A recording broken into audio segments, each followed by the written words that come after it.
Herkese merhaba arkadaşlar. Görmüş olduğunuz gibi elimde bir tane termostatik vana var. Ve bu vana çocuklar oyun oynarlarken camın önünde ayakları değmiş ve görmüş olduğunuz gibi bu gövdeden ayrıldı. Bunun takmak oldukça aslında zor gibi gelse de aslında çok basit. Nasıl yapıldığını sizlere göstereceğim. Bu şekilde ayrıldı. Bunu takarken tabii ilk önce petekten bunu sökmek lazım. Bunu petekten söktükten sonra elimize aldıktan sonra işte bu şekilde termostatik vanayı görmüş olduğunuz gibi burada iki tane pin var. Bir burada var, bir de şurada pin var.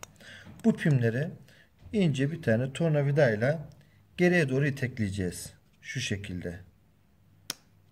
Mesela bu pim içine girdi. Şuradaki pimi de içine takıyoruz. Biraz zor oluyor. Şu şekilde. Gördüğünüz gibi bu pimi de içine aldık. Ve 5 kısmını, yani derece olarak 5 kısmını yukarıya getirecek şekilde bunu monte etmeye çalışacağız. Yıldız işaretini görüyorsunuz.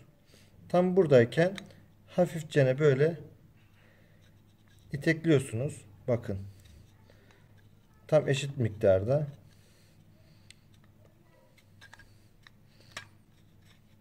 Şu şekilde.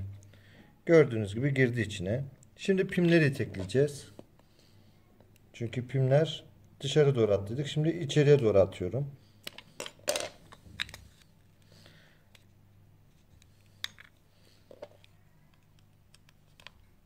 Bu pim girdi. Bu pim de girdi. Her iki pim de girdi. 4, 3, 2 ve 1 burası.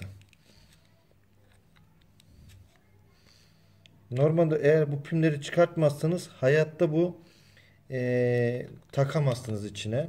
Şimdi alacağız bunu. Güzelce peteğimize tekrardan monte edeceğiz. Ve işlem bitecek. Umarım yararlı bir video olmuştur.